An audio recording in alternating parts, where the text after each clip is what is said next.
डोकारे साखर कारखान्यावर 10 कोटींच्या थकबाकीपोटी जप्ती, प्रशासनाकडून कारखाना सील।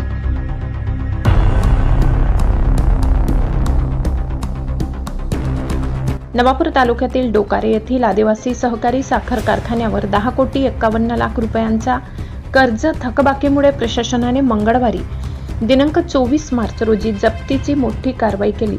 धुळे व नंदुरबार जिल्हा मध्यवर्ती बँकेचे कर्ज थकीत असल्याने जिल्हाधिकाऱ्यांच्या आदेशानुसार तहसीलदार दत्तात्रय जाधव यांनी पोलीस बंदोबस्तात कारखान्याचा ताबा घेऊन तो बँकेकडे हस्तांतरित केला। ऋण वसुली अधिकरण छत्रपती संभाजीनगरने या कारवाईला स्थगिती देण्यास नकार दिल्यानंतर महसूल विभागाने तातडीने पावले उचलली। डोकारे तालुका नवापूर जिल्हा नंदुरबार या कारखान्याला धुळे व नंदुरबार जिल्हा मध्यवर्ती सहकारी बँकेने दिलेल्या कर्जाची परतफेड न झाल्यामुळे हा कारखाना आज रोजी सिक्युरिटायझेशन ॲक्ट अंडर माननीय जिल्हाधिकारी महोदय यांनी स्थावर मालमत्ता ताब्यात घेण्याबाबत आदेश केलेला होता आणि आज दिनांक 24 मार्च रोजी आम्ही या कारखान्याच्या साईटवर येऊन रीतसर या कारखान्याचा पंचनामा केलेला आहे आणि पंचनामा करून त्यांच्या ज्या जमिनी आम्हाला माननीय जिल्हाधिकारी महोदयांनी अलॉट केलेल्या होत्या, गहाणखताद्वारे आमच्याकडे ज्या तारण ठेवलेल्या होत्या, या सर्व जमिनींचा आम्ही आज रोजी पोझिशन हे घेण्याची प्रक्रिया ही सुरू आहे। थकलेल्या कर्जामुळे हा कारखाना आज रोजी आम्ही ताब्यात घेतलेला आहे। किती कर्ज थकलं होतं? कर्ज जवळपास दावा दाखल केला त्यावेळेस 10,51,00,000 रुपये हे थकीत कर्ज होतं आणि हा कारखाना द्वारकाधीश साखर कारखान्याने भाड्याने घेतलेला होता आणि द्वारकाधीश साखर कारखाना व डोकारे आदिवासी साखर कारखाना आणि जिल्हा बँक यांच्या त्रिपक्षीय करारान्वये द्वारकाधीश साखर कारखान्याने आम्हाला ॲश्युअर्ड केलं होतं की ह्या कर्जाचं जे हप्ते येतील ते हप्ते आम्ही परतफेड करू, परंतु हे हप्ते परतफेड न झाल्यामुळे ते कर्ज थकीत झालं आणि ते NPA झाल्यामुळे आज रोजी कारखाना हा ताब्यात घेण्याची प्रक्रिया आम्ही सुरू केली। आज दिनांक 24 रोजी द्वारकाधीश साखर कारखाना हा DRT कोर्ट औरंगाबाद येथे त्यांनी दावा दाखल केला होता। ती पोझिशन प्रक्रिया जी आहे ती थांबवण्यासाठी त्याला स्टे मागितला होता, परंतु आजच्या जे हिअरिंग झाली, कोर्टाची सुनावणी झाली, त्यामध्ये कोर्टाने त्यांचा जो दावा आहे तो फेटाळलेला आहे आणि आम्हाला पोझिशन घेण्यासाठी प्रोसीड करण्यासाठी आदेश दिलेले आहेत। या कारवाईत कारखाना मुख्य साईट, पेट्रोल पंप, कर्मचारी वसाहत, शैक्षणिक कॅम्पस आणि नर्सरीसह सर्व मालमत्ता सीलबंद करण्यात आली।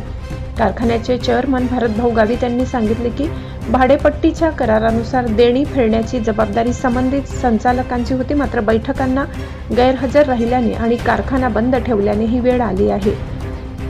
गेल्या 26 वर्षापासून सुरू असलेल्या या कारखान्याचे कामकाज मागील 2 वर्षापासून ठप्प झाल्याने ऊस उत्पादक शेतकरी मोठ्या आर्थिक संकटात सापडले आहेत। ब्युरो रिपोर्ट, नवापूर गर्जना न्यूज चॅनल नेटवर्क। आदिवासी कारखाना हा ऑक्टोबर महिन्यामध्ये 2021ला कराराने द्वारकाधीश कारखान्याला देण्यात आला आणि जेव्हा हा देण्यात आला तेव्हा कुठल्याही संचालक मंडळाला याची कल्पना नव्हती। जेव्हा आमची नवीन बॉडी त्या ठिकाणी बसली आणि नवीन बॉडी बसल्यानंतर तेव्हा आम्हाला कळलं की या कारखान्यावरती जवळजवळ 17 कोटी रुपये हे कर्ज बाकी आहे आणि त्यानंतर द्वारकाधीश आणि आदिवासी कारखान्याने तेव्हाच्या संचालक मंडळाने तत्कालीन चेअरमन यांनी त्यांच्याशी जो करार केला होता त्या करारामध्ये स्पष्टपणे नमूद केलेलं आहे की हे 17 कोटी रुपये त्यांनी 5 हप्त्यामध्ये हे DDC बँकेला परत करावे आणि ज्यावेळेस हा कारखाना आपल्या ताब्यात आला, आपण त्याच्यावर संचालक म्हणून, चेअरमन म्हणून बसलो, तेव्हा 2 हंगाम हा सुरळीतपणे त्यांनी चालवला द्वारकाधीश कारखान्याने आणि 2दा त्यांनी हप्ते भरले, पण त्याच्यानंतर मागील 2 वर्षापासून हा कारखाना हा बंद अवस्थेत आहे। त्याच्यामुळे जे जिल्हा सहकारी बँकेचं देणं लागतं कर्ज आहे ते कर्ज यांनी वेळेवर फेडलं नसल्यामुळे आज ही परिस्थिती निर्माण झालेली आहे।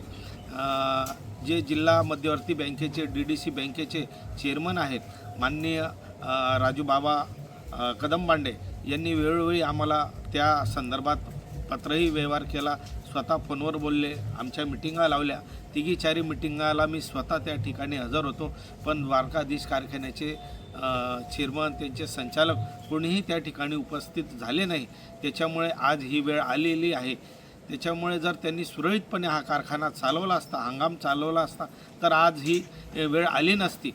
आणि आम्ही जेव्हा शेतकऱ्यांचा आणि आमचा त्या ठिकाणी कारखान्या साईटवर एकत्रितरित्या आमची मिटिंग घेण्यात आली द्वारकाधीश कारखान्याची आणि आमची, तेव्हाही त्यांचे चेअरमन किंवा संचालक मंडळ उपस्थित नव्हते.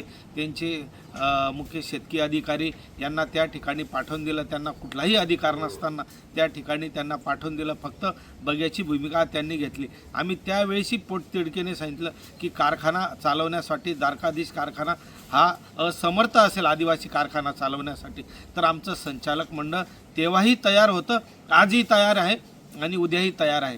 आम्ही त्यांच्याकडनं सांगितलं की हा कारखाना आम्हाला चालवायला द्या, तुम्ही तसं आम्हाला ॲफिडेविट करून द्या. आम्ही त्याप्रमाणे केलं असतं तर आज कारखान्यावर ही नौबत आली नसती. याला सर्वस्व जबाबदार हे मागचं संचालक मंडळ आणि ज्या द्वारकाधीश कारखान्याने हे घोळ घातलेला आहे याला सर्वस्वी जबाबदार ते लोक आहेत. सावंतांनी ही आडमुठीची धोरण केलं आणि हा आदिवासी शेतकऱ्यांचा कारखाना जाणून बुजून त्यांनी बंद पाडलेला आहे. याला सर्वस्वी जबाबदार हे द्वारकाधीशचे चेअरमन ते शंकरराव सावंत, सचिन सावंत आणि कैलास सावंत हे प्रमुख लोक याला जबाबदार आहेत.